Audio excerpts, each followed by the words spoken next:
everybody, and welcome to Mind Matters, where we like to say knowledge is power, but mostly it's just really fun to know stuff. And let's be honest, who doesn't love a good trivia night? It's a chance to show off that brain you've been diligently filling with useless information for years. Well, get ready to flex those mental muscles because today, we're diving into episode 18 of our Trivia for Adults and Children series. That's right, folks. We've got questions that'll make you scratch your head whether you're 8 or 80. So gather round, grab your thinking caps, and let's see who the real trivia masters are. All right, question number 1. And let's start things off with a geography warm-up. This is a question that many people might find easy, but it's always good to revisit the basics. What is the capital of France? Think about it for a moment. It's a city known for its rich history, culture, and iconic landmarks. And the answer is Paris. The city of lights, the city of love, a place that has inspired countless artists, writers, and dreamers. Home to the Eiffel Tower, delicious pastries, and some of the best culinary experiences you can imagine. Paris is also a global fashion hub, with trends that influence the world over. The fashion here is unparalleled and will make your head spin. Paris is one of the most iconic cities in the world, known for its stunning skyline and vibrant atmosphere. And it just so happens to be the capital of France, a country with a rich and fascinating history. Did you know that Paris is known for its beautiful architecture, world-class museums, and delicious food? The Louvre, for instance, is the world's largest art museum and a historic monument in Paris. It's a city that's on everyone's bucket list, and for good reason. The charm of Paris is undeniable, and it offers something for everyone. Fun fact: the Eiffel Tower, one of Paris's most famous landmarks, was actually supposed to be a temporary structure for the 1889 World's Fair. It was almost torn down, but it became a beloved symbol of the city. Can you imagine Paris without it? The Eiffel Tower has become an integral part of the Parisian skyline and a must-see for anyone visiting the city. Let's move on to the fascinating world of literature for our next question. Literature has always been a window into the human soul, capturing emotions, conflicts, and stories that resonate through the ages. Who wrote the timeless tragedy, Romeo and Juliet? This play has been a cornerstone of classic literature and has influenced countless works over the centuries. If you guessed William Shakespeare, you are absolutely right. Shakespeare's genius has left an indelible mark on the world of literature. The bard himself, William Shakespeare, gave us this tale of star-crossed lovers, family feuds, and enough drama to make a soap opera blush. His ability to weave complex characters and intricate plots is unparalleled. It's one of his most famous plays, and for good reason. The themes of love, fate, and conflict are universal and timeless. Romeo and Juliet has been adapted countless times, from stage productions to movies to even a ballet. Each adaptation brings a new perspective to the classic tale. It's a story that continues to resonate with audiences centuries after it was written. The enduring appeal of Romeo and Juliet lies in its exploration of young love and the tragic consequences of family conflict. Fun fact: Shakespeare actually invented many of the words and phrases we use today, like elbow room, fashionable, and break the ice. Talk about a wordsmith. His contributions to the English language are immense and continue to influence modern speech. How many continents are there on Earth?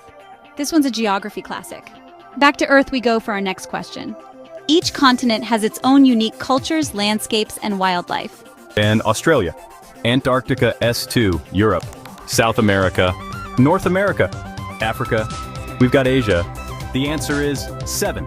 And Antarctica, of course, is the coldest and iciest of them all. Did you know that Asia is the largest continent by both landmass and population, while Australia is the smallest? Fun fact: some geologists believe that millions of years from now, the continents will drift back together to form a supercontinent, much like the ancient supercontinent Pangaea. Let's heat things up with a science question. What is the boiling point of water in Celsius? The answer is 100 degrees Celsius. That's the temperature at which water transitions from a liquid to a gas, also known as steam. It's important to know this for cooking, baking, and, well, not burning yourself in the kitchen. Did you know that the boiling point of water can actually change depending on the altitude? At higher altitudes, where the air pressure is lower, water boils at a lower temperature. Fun fact: The Celsius scale is named after Swedish astronomer Anders Celsius, who invented a similar temperature scale in the 18th century. Time for an art history lesson. Today we're diving into one of the most iconic paintings in the world. Who painted the Mona Lisa, one of the most famous and enigmatic paintings ever created? The answer is Leonardo da Vinci, a name synonymous with genius and creativity. Leonardo da Vinci was a true Renaissance man, excelling in painting, sculpting, science, engineering, and pretty much everything else he put his mind to. His curiosity knew no bounds, and his works continue to inspire us today. The Mona Lisa is considered his masterpiece, and it's known for her enigmatic smile. This smile has captivated millions and sparked countless debates. People have been debating the meaning of the Mona Lisa's smile for centuries. Is it a smile of contentment, or is there a hint of sadness? Is she happy? Sad? Or perhaps she's pondering something profound, pondering the mysteries of the universe. The ambiguity of her expression is what makes the painting so fascinating. We may never know for sure, and that's the beauty of it. Fun fact, the Mona Lisa doesn't have any eyebrows or eyelashes. This detail often goes unnoticed. Art historians believe that this was a common beauty standard during the Renaissance. It was fashionable for women to pluck their eyebrows and eyelashes to achieve a certain look. The Mona Lisa continues to be a subject of fascination and study, embodying the mystery and allure of Renaissance art. So next time you see her, take a moment to appreciate the genius behind the brush and the timeless questions she raises. Let's put on our math hats for this next one. What is the smallest prime number? The answer is 2. Remember, a prime number is a whole number greater than one that has only two divisors, 1 and itself, and 2 fits that bill perfectly. Prime numbers are fascinating because they're the building blocks of all other whole numbers. They're also used in cryptography, which is the practice of secure communication in the presence of third parties. Fun fact, there are infinitely many prime numbers, which means there's no largest prime number. Mathematicians are constantly searching for new and larger prime numbers. Let's move on to something delicious. What is the main ingredient in guacamole? The answer is avocados. Avocados are the heart and soul of guacamole, giving it that creamy, dreamy texture and rich flavor. They're also packed with healthy fats, fiber, and vitamins. Guacamole is a staple of Mexican cuisine, and it's perfect for dipping, spreading, or just eating by the spoonful. Don't forget the chips. Fun fact, avocados are actually a fruit, not a vegetable. They're technically a single-seeded berry, but don't worry, you can still enjoy them in your guacamole. Time for a history lesson. Who was the first president of the United States? The answer is George Washington.